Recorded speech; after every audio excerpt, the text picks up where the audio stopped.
यहाँ से स्टार्ट करेंगे। जो दृष्टि मेंटरशिप का क्लास टेस्ट है, ठीक है, जो मेंटरशिप टेस्ट चल रहा है इसमें आपका क्लास टेस्ट हो रहे हैं। क्लास जो टेस्ट है पहला आपका करा चुका मैं, सेकंड ये और थर्ड होगा, फोर्थ हो, ठीक है। तो ये सब जितने भी टेस्ट हैं मैं क्लास टेस्ट आपको करा दे रहा हूँ। उसके बाद जो फुल टेस्ट होता है 100 क्वेश्चन का जो होता है वो आज आएगा या कल तक में मिलेगा मुझे, तो मैं आपको वो भी करा दूंगा, ठीक है। जितने भी फुल टेस्ट हैं प्लस क्लास टेस्ट आपको यहाँ पे कराते रहेंगे। पहला क्वेश्चन यहाँ से, बंदी प्रतिचिक और डिट के संबंध में निम्नलिखित कथनों पर आपको विचार करना है, राइट। पहला यहाँ से स्टेटमेंट बोला है, ये किसी व्यक्ति की हिरासत की वैधता की जांच के लिए जारी किया जाता है, ठीक है। तो पहला स्टेटमेंट हमारे यहाँ से करेक्ट हो जाएगा। दूसरा, ये सार्वजनिक पर जो प्राधिकरण है और निजी व्यक्ति दोनों के विरुद्ध यहाँ पर जारी कर सकते हैं, राइट। तो सेकंड स्टेटमेंट भी हमारे यहाँ से करेक्ट हो जाएगा, ठीक है। तीसरा, ये यदि हिरासत न्यायिक अवमान पर आधारित है तो इसे लागू नहीं किया जा सकता है, ये भी स्टेटमेंट हमारे यहाँ से करेक्ट हो जाएगा। तो तीनों स्टेटमेंट हमारे यहाँ से इसके करेक्ट हो जाएंगे। तो आंसर हमारा इसका हो जाएगा सी, ठीक है। जो हाई कोर्ट जारी करता है इसको, रिट को, ये जारी करता है आर्टिकल 226, ठीक है। कौन सा 226, और सुप्रीम कोर्ट जारी करता है इसको आर्टिकल 32 के तहत, ठीक है। तो आंसर हमारा सी यहाँ से इसका करेक्ट हो जाएगा। सेकंड क्वेश्चन है, निम्नलिखित में से कौन सा परमादेश रिट का सबसे अच्छा वर्णन करता है। जो परमादेश रिट है इसका सबसे अच्छा वर्णन कौन करता है? करेक्ट आंसर हमारा सेकंड का यहाँ से हो जाएगा आपका ए, न्यायालय द्वारा रिट जारी जिसमें किसी लोक अधिकारी को कोई कर्तव्य निभाने के यहाँ पर आदेश दिया जाता हो, ठीक है। यहाँ पर ये ए हमारा स्टेटमेंट इसका करेक्ट आंसर हो जाएगा। ये एक ऐसा संवैधानिक उपचार है जिसका उपयोग तब किया जाता है जब कोई लोक सार्वजनिक जो प्राधिकरण है वो विधि के अनुसार कार्य करने में विफल रहता है, ठीक है। तो आंसर हमारा ए यहाँ से करेक्ट हो जाएगा। तीसरा नंबर क्वेश्चन है, प्रतिषेध के बारे में निम्नलिखित कथनों पर आपको विचार करना है, राइट। देखते हैं इसको। पहला स्टेटमेंट यहाँ से क्या बोला है, इसमें बोला यह उच्च न्यायालय द्वारा निचली अदालत को जारी किया जाता है, ठीक है। तो पहला स्टेटमेंट हमारे यहाँ से करेक्ट हो जाएगा, सही बोल रहा है। दूसरा, ये प्रकृति में निवारक है, ठीक है, ये भी स्टेटमेंट हमारा करेक्ट है। तीसरा, इसे प्रशासनिक प्राधिकारी के विरुद्ध भी जारी यहाँ पर किया जा सकता है, ये गलत है क्योंकि प्रशासनिक अधिकारियों के खिलाफ प्रतिषेध जारी नहीं किया जा सकता है। इसे पूरी तरह से न्यायिक या अर्ध न्यायिक जो निकाय है उसके विरुद्ध यहाँ पर जारी कर सकते हैं। तो तीसरा हमारे यहाँ से गलत हो जाएगा। आंसर 2 करेक्ट है, तो आंसर सॉरी 1 और 2 करेक्ट है ना, तो 1 और 2 हमारा आंसर ए यहाँ से करेक्ट हो जाएगा इसका। क्वेश्चन नंबर 4 है, क्वेश्चन 4 है, निम्नलिखित रिट अधिकारिता और उसके आशय से विचार करना है आपको, ठीक है। तो देखते हैं इसको, 4th नंबर को। यहाँ पे देखो पहला बोला है उत्प्रेषण, राइट। तो उत्प्रेषण के यहाँ से हमारा हो जाएगा, देखो पहला हमारा उत्प्रेषण ये आपका बोला है इसमें अधीनस्थ न्यायालय के आदेश को रद्द करना, ठीक है। तो हमारा क्या हो जाएगा, पहला करेक्ट हो जाएगा। दूसरा, परमादेश अधीनस्थ न्यायालय के उसके अधिकार क्षेत्र में अतिक्रमण करने से रोकना, राइट। तो सेकेंड स्टेटमेंट हमारे यहाँ से ये गलत होगा, ठीक है। सेकंड यहाँ पर ये नहीं होगा इसका। तीसरा देखते हैं, अधिकार परीक्षक क्या होता है, किसी व्यक्ति के सार्वजनिक पद पर आसीन वैधता की जांच करना, ये हमारा इसका करेक्ट हो जाएगा। लेकिन जो परमादेश वाला है ये यहाँ पर इसका गलत होगा, ठीक है। तो आंसर हमारा क्या हो जाएगा, आंसर यहाँ से हो जाएगा हमारा देखते हैं इसको, 1 और 3 करेक्ट है ना। तो 1 और 3 हमारा आंसर यहाँ से हो जाएगा कहाँ पे, सी नंबर में, ठीक है। देखो जो परमादेश था वो न्यायालय को अधिकार के क्षेत्र में अतिक्रमण करने से नहीं रोकता, ये कार्रवाई आदेश देता है और प्रतिशत उस जो उद्देश्य की पूर्ति करता है, ठीक है। अगला 5वां नंबर क्वेश्चन, रिट क्षेत्राधिकार के संबंध में निम्नलिखित कथनों में से कौन सा सही है। जो रिट के क्षेत्राधिकार होते हैं उसके बारे में, सर्वोच्च न्यायालय केवल मूल अधिकारों के प्रवर्तन के लिए रिट यहाँ पर क्या जारी कर सकता है, राइट। तो क्या होगा, पहला स्टेटमेंट यहाँ से हमारा पहला स्टेटमेंट आपका करेक्ट हो जाएगा यहाँ से। दूसरा देखते हैं, उच्च न्यायालय मूल अधिकारों और अन्य कानूनी अधिकारों दोनों के प्रवर्तन के लिए यहाँ पर क्या रिट जारी कर सकते हैं, ठीक है। तो यहाँ से सेकंड जो स्टेटमेंट बोल रहा है, सेकंड हमारा स्टेटमेंट, ये भी स्टेटमेंट हमारा करेक्ट हो जाएगा। थोड़ा सा अगर कट हो रहा है तो मैं आपको पढ़ के बता दे रहा हूँ, ठीक है, क्या लिखा है सेकंड में। सेकंड में लिखा है उच्च न्यायालय मूल अधिकारों और अन्य कानूनी अधिकारियों को दोनों को प्रवर्तन के लिए रिट जारी कर सकता है, तो ये भी स्टेटमेंट हमारा करेक्ट हो जाएगा। तीसरा, सर्वोच्च न्यायालय का रिट क्षेत्राधिकार उच्च न्यायालय की तुलना में व्यापक होता है, ठीक है। सर्वोच्च न्यायालय का जो रिट है क्षेत्राधिकार उसके उच्च न्यायालय की तुलना में व्यापक होता है। तो तीसरा स्टेटमेंट यहाँ से जो हमारा रहेगा ये गलत हो जाएगा, ठीक है। ये स्टेटमेंट क्या गलत है, क्योंकि रिट के मामले में उच्च न्यायालय का अधिकार क्षेत्र सर्वोच्च न्यायालय की तुलना में व्यापक होता है, क्योंकि इसमें संवैधानिक और सामान्य कानूनी अधिकार सहित मामलों की विस्तृत श्रृंखला शामिल होती है। तो तीसरा गलत हो जाएगा, ओनली 2 करेक्ट है। 6वां नंबर है, निम्नलिखित अधिकारों पर आपको विचार करना है। संपत्ति का अधिकार, समानता का अधिकार, वाक एवं व्यक्ति की स्वतंत्रता का अधिकार, इनमें से बोल रहा है कि कितने भारतीय संविधान के मूल के अधिकार यहाँ पर हैं, ठीक है। तीनों में आपको बताना है। देखते हैं 6वां नंबर में, पहला स्टेटमेंट हमारा यहाँ से क्या हो जाएगा, पहला स्टेटमेंट जो हमारा है यहाँ पर ये जो होगा संपत्ति का अधिकार, ये मूल अधिकार मूल रूप से अनुच्छेद 31 के तहत यहाँ पर मूल अधिकार था, लेकिन 44वें संविधान संशोधन द्वारा इसे क्या है, मूल अधिकार की सूची से यहाँ पर हटा दिया गया था। ठीक है, तो हमारा संपत्ति का अधिकार यहाँ से हट गया।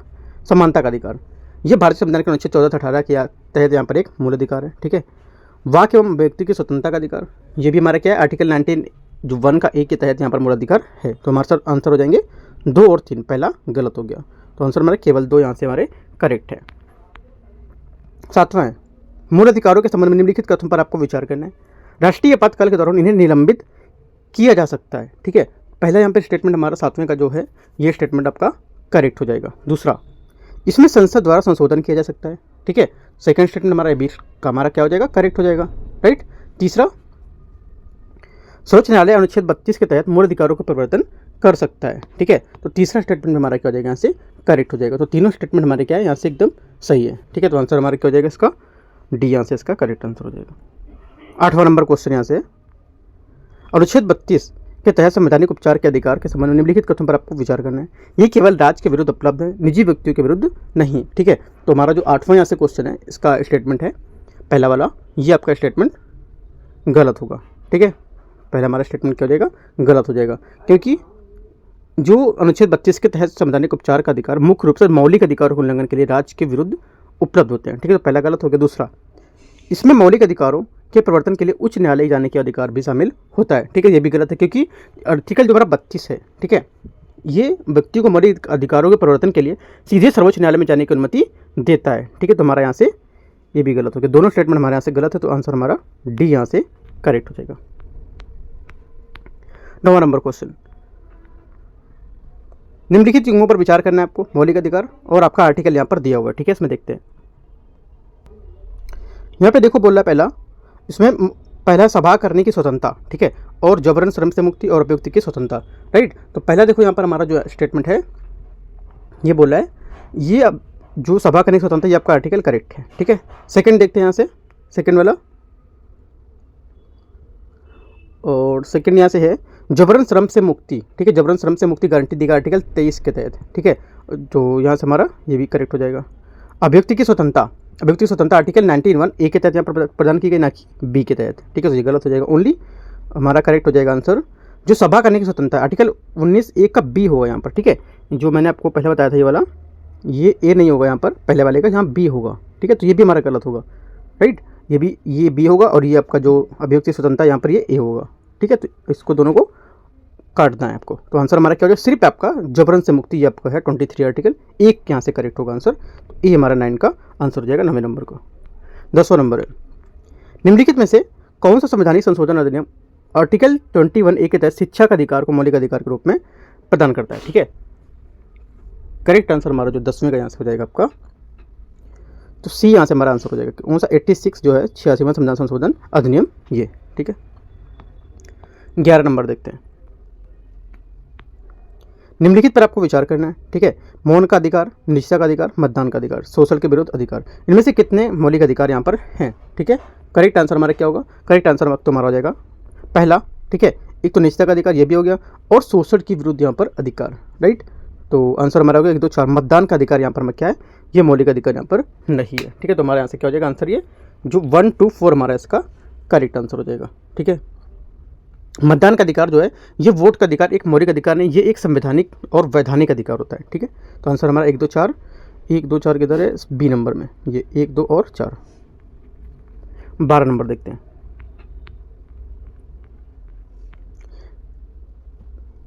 निम्नलिखित में से कौन सा अनुच्छेद उपाधियों के उन्मूलन का प्रावधान करता है, उपाधि के हैं उनके उन्मूलन का प्रावधान करता है, तो कौन सा आर्टिकल करता है, करेक्ट आंसर हमारा 12 हो जाएगा आपका आर्टिकल 18। ठीक है, आर्टिकल 18 जो है, ये सैन्य और शैक्षणिक जो उपाधि हैं उनको छोड़कर अन्य सभी उपाधियों को समाप्त करने का यहाँ पर प्रावधान करता है। राइट, और ये जो है राज्य को कोई व्यक्ति जो होता है उसको उपाधि प्रदान करने से यहाँ पर रोकता है। ये भारत के नागरिक और विदेशी राज्य से जो कोई उपाधि है उसे स्वीकार यहाँ पर नहीं कर सकते। ठीक है, तो हमारा यहाँ से आंसर सी करेक्ट हो जाएगा, आर्टिकल 18। 13 क्वेश्चन है, भारतीय संविधान के संदर्भ में निम्नलिखित कथनों पर आपको विचार करना है। वाक एवं व्यक्ति की स्वतंत्रता का अधिकार उचित प्रबंधों के यहाँ पर अधीन होता है। ठीक है, पहला स्टेटमेंट हमारे यहाँ से करेक्ट हो जाएगा, क्योंकि आर्टिकल 19(1) है, उसमें बताया गया है कि वाक और अभिव्यक्ति की स्वतंत्रता का अधिकार अनुच्छेद 19(2) में उल्लिखित है, उचित जो प्रबंध है उसके अधीन होगा। ठीक है, ये प्रतिबंध राष्ट्रीय सुरक्षा, सार्वजनिक व्यवस्था, जो शालीनता, नैतिकता, मानहानि और अन्य हित में भी लगाए जा सकते हैं। तो पहला करेक्ट हो जाएगा। दूसरा, समानता का अधिकार महिलाओं को बच्चों के लिए विशेष प्रावधानों की अनुमति नहीं देता है, राइट। सेकंड हमारा गलत हो जाएगा, क्योंकि ये जो अधिकार है महिला बच्चों समूह है इन सब के लिए इसकी अनुमति प्रदान करता है, ठीक है। तो ये हमारा गलत हो जाएगा। आंसर क्या हुआ? ओनली वन यहाँ से करेक्ट हो जाएगा 13 का।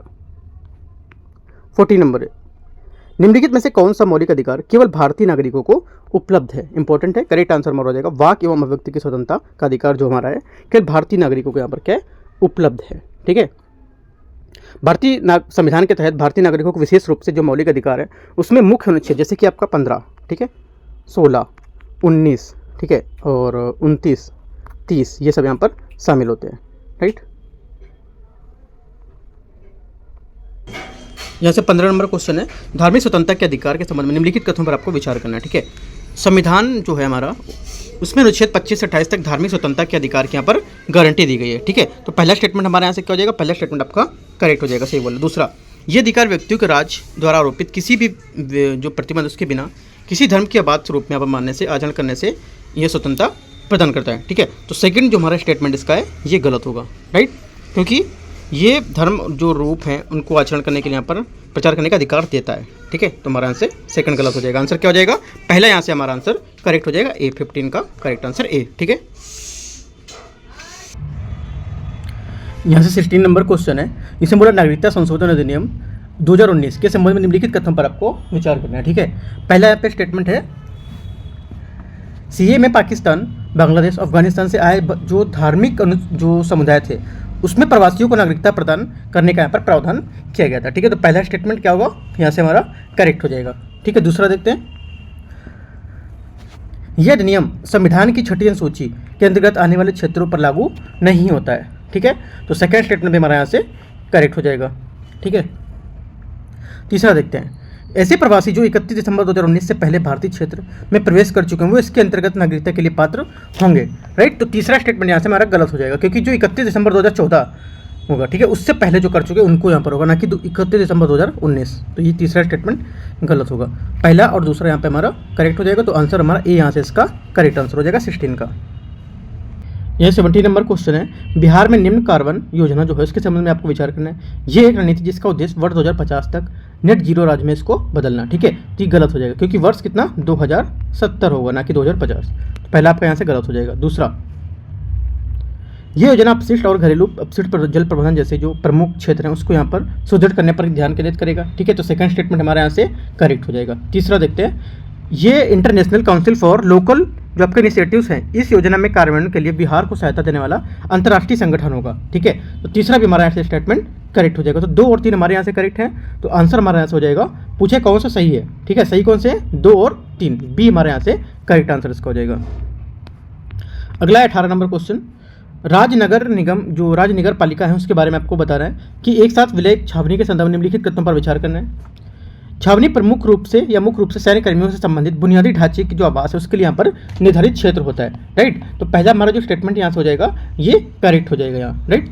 दूसरा देखते हैं से, वर्तमान में 20 छावनियों को नागरिक क्षेत्र में विमुक्त कर दिया गया और उन्हें राज्य जो नगर पालिका है उसमें विलय यहाँ पर इसका कर दिया गया था, ठीक है। तो सेकंड स्टेटमेंट हमारे यहाँ से गलत हो जाएगा, राइट, क्योंकि जो भारत सरकार 10 छावनी यहाँ पर कितना बोला? तो 20 बोला है, तो यहाँ पर 20 नहीं होगा, यहाँ पे 10 हो जाएगा, ठीक है।